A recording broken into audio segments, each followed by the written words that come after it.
So now we have Francisco Vieira Mendes, who is the Director of Marketing at Clevertap. Francisco is a technology marketer with 10 plus years of experience that spans multiple functions of marketing. For over a decade, he has been helping startups to scale up in Asia, Europe, and Latin America.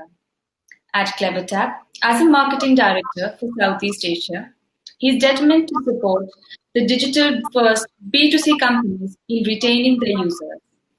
His topic for the day is retention as a new lever for growth. Also during the talk, if you have any questions, you can either send it in the discuss box, which is on your right-hand side, or you can raise your hand if you wish to join the stage. So here we welcome Francisco to take on to our virtual stage. Thank you, Saloni. Let me present my screen here.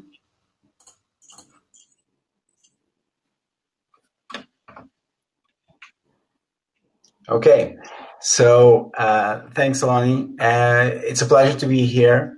So today I'll be talking to you about retention as the new lever for growth.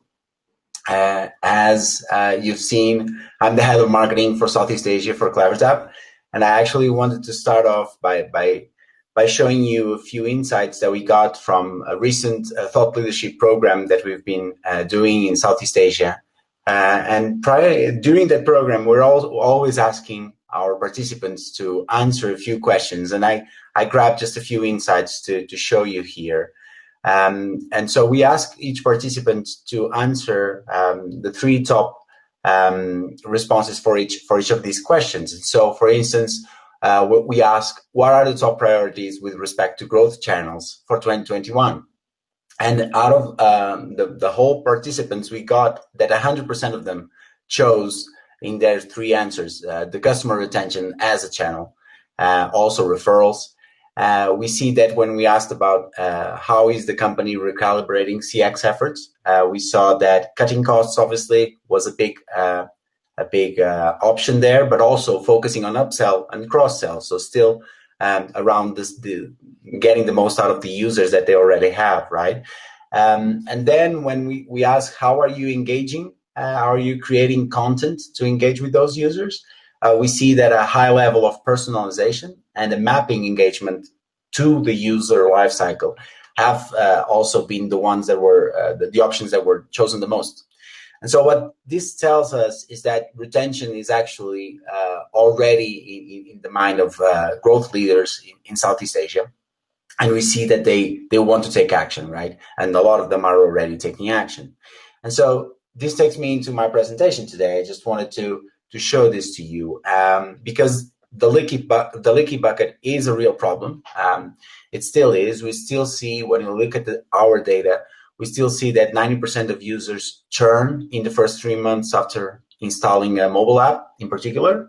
And we see that it's especially very critical to activate the user in the first couple of days of using a new app, right? And so when we start looking into this, we break this down into three phases, right? There's multiple ways of doing this, but we like to break up retention into these three phases. So the first one that I was just telling you about is like the golden hour, right? It's the same thing as when there's a catastrophe or something like that. The first 72 hours are critical for the response, right? If you want to help people, you got to get everything in place in the first 72 hours. It's the same thing when someone installs an app. You need to make sure that you actually show value to the user and you meet the expectations that the value proposition that got the user to download the app in the first place, right? You need to do that in those first 72 hours. If you do it, then okay, you're going to have a chance of keeping that user for the long run. And so that's the first phase, right? Then we move into the midterm retention, where you're supposed to create a habit, right? So ideally here is where you're going to use all the triggers to create an habit of using your app. Whatever problem your app may solve, you should be able to be top of mind for the user here, right? And so from these two first initial phases, you move into the third phase, which is the long-term retention. And hopefully you'll have a smile graph as beautiful as this one that I'm showing here. So basically, this is the step where you've already showed value to the user. The user is already using your app on a permanent basis, right? Depending on the frequency of the type of app that you have. And now you're just improving, optimizing, and making sure that the user sticks around, because the UX, the experience the user gets, it's better every time, right? And so if you look at the graph below, the smiley curve that we see here, obviously not all apps can aspire to having a smiley curve like this, but what we have is the first set of users is smaller than the next few cycles, because you lose users at first, but then those kind of plateau and the curve kind of flattens. And that's something that we all should aspire to. And hopefully you'll even get the uplift after a while, where you get to resuscitate some users that you had lost previously, right? So you have these three phases, but how do you go about creating a proactive strategy to address retention and to use that as a growth channel, right? So you first need to lay out the foundations, right? So these are basically the foundations that you'll need to be able to drive retention. You'll need to have audience analytics in place. You'll need to have user segmentation. And then you'll need to be able to communicate with a consistent message and a relevant message to those users, right? So taking you into a little bit of detail of how this can play out, right? You can, with our audience analytics, you can have a multitude of tools. I just pull out just these three tools in particular, because I think they are very, very critical for assessing the actual usage that your app has, and to understand what your users are doing inside it. And so you can have the funnel analysis, the flow analysis, and the cohort analysis. Most analytics tools, including Clevertap, offer a number of these tools. And so the funnel analysis, I think it's something that you'll be familiar with, where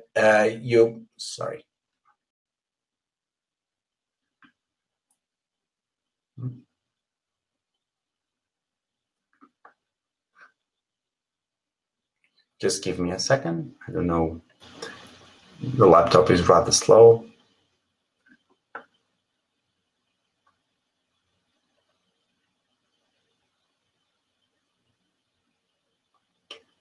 Okay.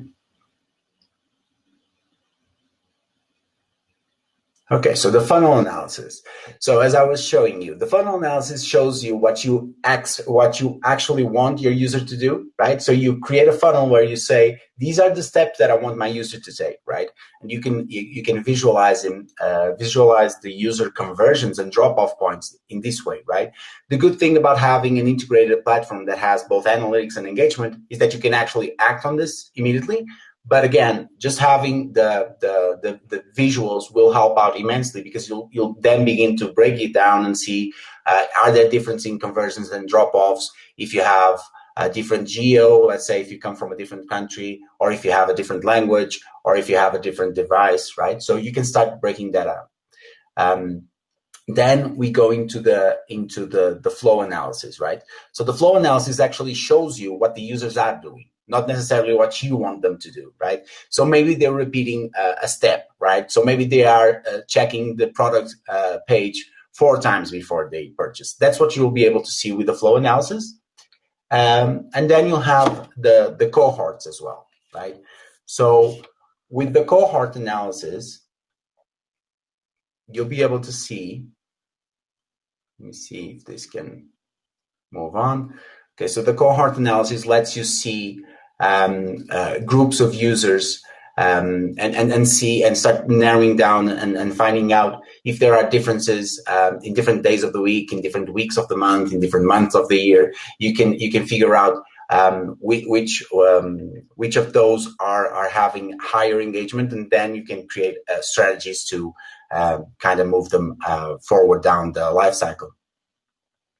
So that takes care of analytics, right? So then you need to move into segmentation strategies, right? So if you have a big data team, or if you have a tool that allows you to do this, such as Clevertap can do, you'll have the chance to do a lot of automated segmentation and very advanced segmentation. I actually just have here a couple of examples that you can use. So the RFM analysis, this is a very common one that you see, which is the recency, frequency, and monetization analysis.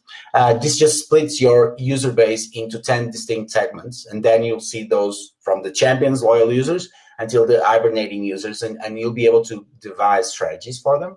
And the intent-based, which is just based on machine learning, the system will be able to figure out how to split your users into those that are most likely to convert based on historic data, and those that are just likely to convert or unlikely to convert. And when you do that, you'll be able to create engagement strategies that are much more effective.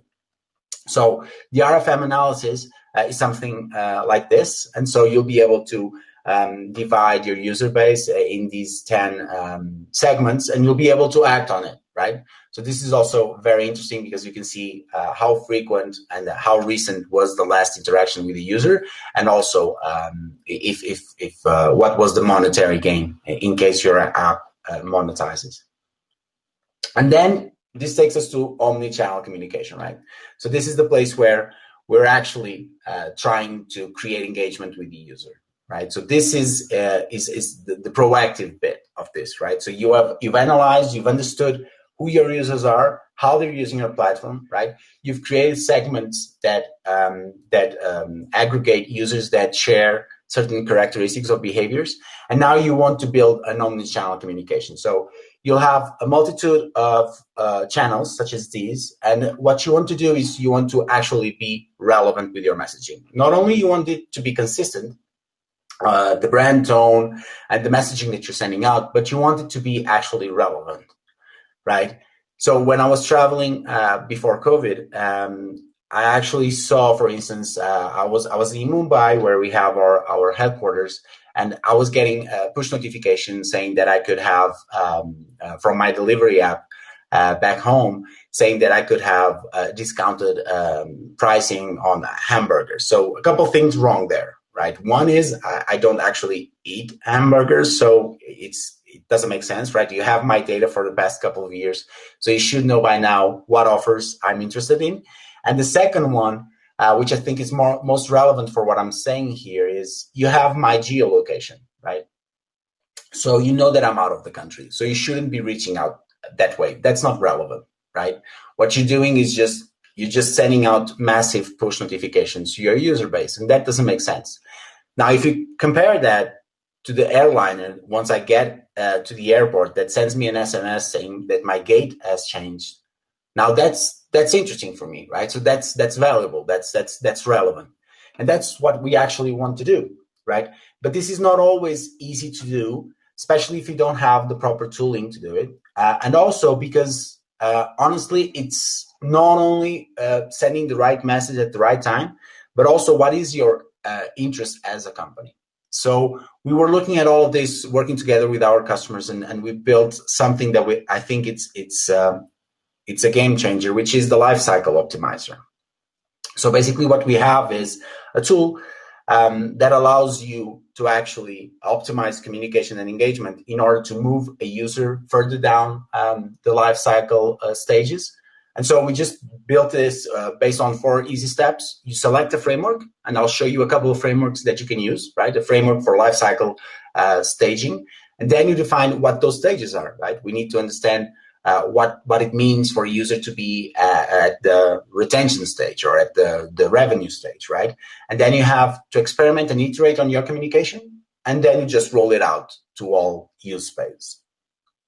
So the ARRR framework, the famous Pirate framework, is one of the frameworks that we see a lot of our users using successfully, especially those that have a very clear revenue conversion, right? So eCommerce is something that works really well with this framework. And so you have this framework, and then we have here an example where you can set out which stages are the ones, which conversions are the ones that would match with an acquisition stage. So that would be the first app open or a trackable acquisition event, right?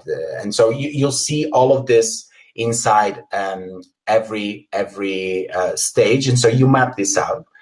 You could also use the AIC framework, which is a bit simple, more simple, and works really, really well if you don't have such a clear revenue conversion stage. So if you're like a social network, or if you are an OTT or something like that, where the usage is more important than an actual monetization in app. So you'll have the acknowledge, interest, and conversion phases, right? So you choose the framework that you think will serve you better, and then you'll be able to map out all these stages, right? So the app open will be the acknowledged stage or the acquisition stage, depending on the framework that you're using. And once you adapt that, you create all of those lifecycle stages. So for an example here with Instagram, you would have, if you use the AIC framework, you would have the first stage would be the registering, right? The second stage would be maybe adding friends, following someone, liking a post or commenting on a post. And maybe the conversion would be to post your own post or maybe a story, right? And so you can also add value to each of these interactions so that you can score the lead. And so once you do this, now you can move on to actually trying to create experiments, communication experiments to be able to drive the user, to nudge the user from one stage to the next. So you can do this. You can try out different messaging, see what works best, right? So you send send 2-3 examples. So here we have A, B, C testing, right? So you send either of these 3 to different groups of users. You get a control. You see what works, and then depending on what works best, you'll roll that out to the full audience, right? And so you'll have the uptake there on conversions. By doing this, you'll be able to keep nudging the user from one stage to the next, right? Which is basically what we want to do, and do so with the proper messaging and the proper channels, right?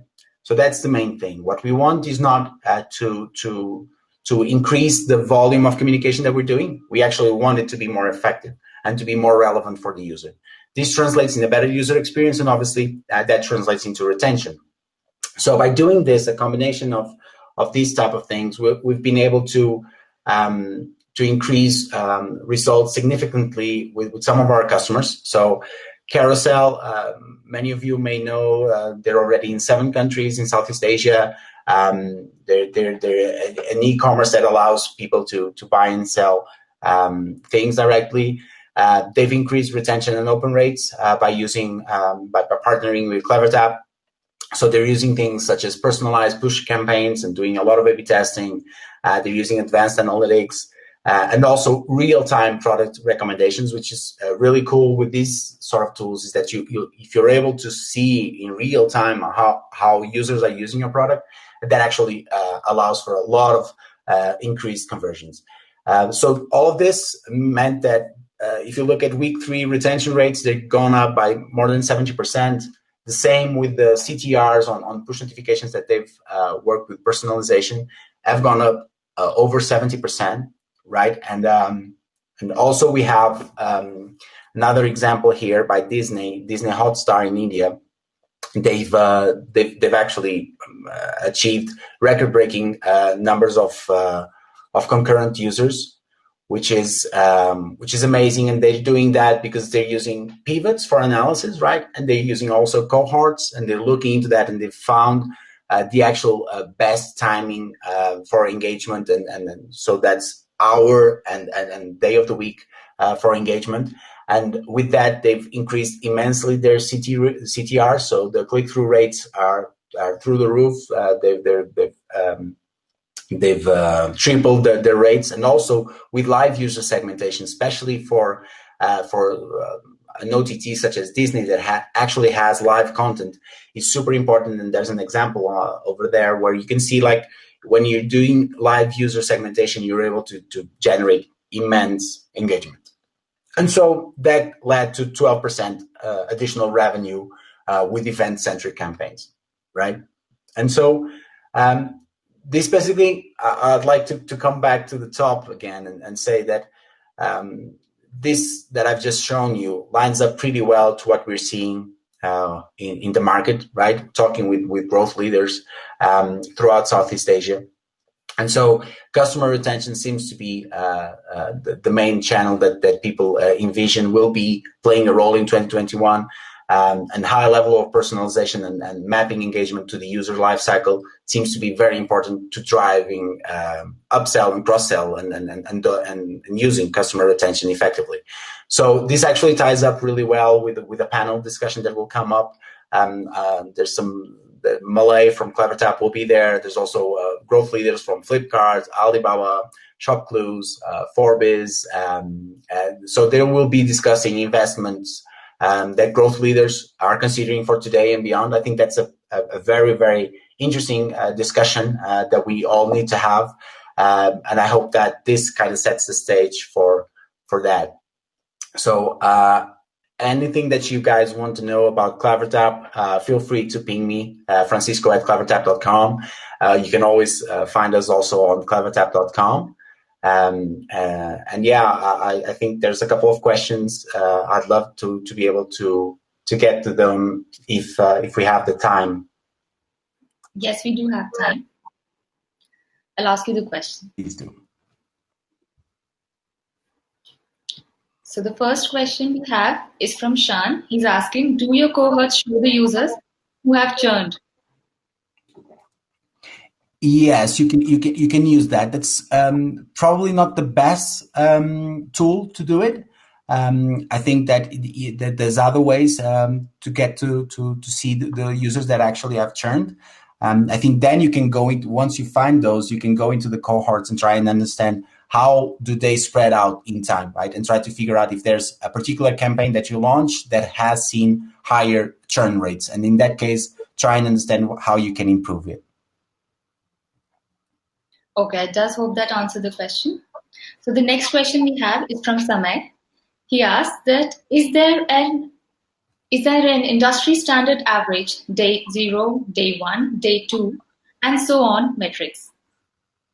Yeah, so I honestly think that we all want to look for benchmarks and try to figure out if we're at least on the average of our markets. But I would take all industry averages with a grain of salt because they're averages, they're not necessarily the median, right? And not only that, but it might not apply to your actual use case, right? So I think that the most important thing is that you are improving your own metrics, right? If you see what you have right now as conversion rates and retention rates for day 1, 2, 3, whatever, the main point is that you might be improving those constantly. And if you are, then I think you're doing a good job as a growth practitioner, right? So don't concern yourself too much with what the benchmark reports say. Right. So these are the 2 questions we had for you. And now there's another question. Share how the flow analysis improves the funnel or cohort results. Okay. So the flow analysis actually lets us see what each individual user, and then seeing it all together, has actually done as a previous step. So let's say that I want to see who has purchased blue jeans, right? And so I'm an e-commerce app. I can choose that as the main focus of my user flow chart. And then what I can see is what were the steps that were taken prior to that. And so maybe I'll find out that there's a lot of people that are doing the email step prior to that. And so maybe everyone is coming into that after they see a newsletter or something like that. Or maybe I'll see that they are actually checking out 5 different products before they pay, they actually purchase the blue jeans. So when you start seeing that and looking back, you'll see how many interactions are actually taking place. And then you go back to your funnel, and maybe you'll need to add a step. Maybe you'll need to go into those steps and change the discoverability of some function. There's a lot that can come from a user flow analysis. I think that answers the question. Right. So we have another question. So by other tools to measure churn, you mean the analytics tools by CT only, or any other tools like Mixpanel? Sorry, I missed that. Can you repeat, please? Yes, please. So by other tools to measure churn, you mean the analytics tool by CT only, or any other tools like Mixpanel? Yeah, so you can do that using Clevertap. You can use different tools such as Mixpanel. But if you have a tool such as Clevertap, you'll have analytics and segmentation and engagement all in the same tool. So you wouldn't need any other tool for that. All right then. So these are the questions we had, and if there are any, you can post it. I think we're done here. So thank you, Okay. Frank, for an amazing Perfect. talk. Appreciate it. We have another question, Saloni, if you can take that last question Okay. from Mahalakshmi. All right. So the question is, with an example, can you highlight how Clevertap can help B2B business model, for example, where the decision maker for implementation, team leader, is different from the user, student, to the actual buyer, parent? Yes, so that's very typical. And so what you'll need to do is you'll need it will depend obviously on the way things work, but I'm assuming that you'll need to have a couple of different personas. So you'll need to break down your analysis on those two personas, right? So probably you're going to have, I don't know, maybe a free trial or a demo stage where the actual buyer comes in and tries out the product, and you'll have to give a different experience than what you'll actually give to the end user. And so with Clevertap, you'll be able to figure out how to split that and how to address those two audiences a different way. But yeah, I think there's a lot that could be said there, but I would prefer if I knew a bit more about your business to just try and advise you in any way. I wouldn't presume to be able to do so without any more knowledge. But yeah, there's ways of doing that, and that's a very typical use case as well. Okay, I do hope that answers that question. Yeah, me too. Perfect. Thank you for the amazing talk. Thank you so much. Thank you so much for the time, and I hope people enjoyed it and they have a great day full of great sessions ahead. Okay. Oh, Frank, I mean, no one really wants to let you go, I think. We have another question that dropped in. I think we have time to take another. So Yes. we'll take this question from Dhana. Saloni, can you just... Sure. So the question is, the push notification for APP stages and for promotions has to be differentiated. Ideally, yes, it should be. So the more specific you are, so the more you segment. Obviously, you don't want to get too bogged down into segmentation, because sometimes you do that. You try to over optimize, and that can throw away your plans. But usually, yes, if you have proper segmentation and you're targeting each stage with different communication, different type of push notifications, then you should see better results. But again, you just should have an experimentation mindset and try out everything, right? That's the best way to go about it. Now, it's easy for me to say. You are the ones that are actually doing that, so you have to have the team in place and the tools in place. But yeah, I would say that it should be differentiated. Yeah. Okay, well, if there's any other question. No, I think we're good. We can, yeah. Okay, so thank you so much, Francisco. Perfect. Thank you, guys. Thank you.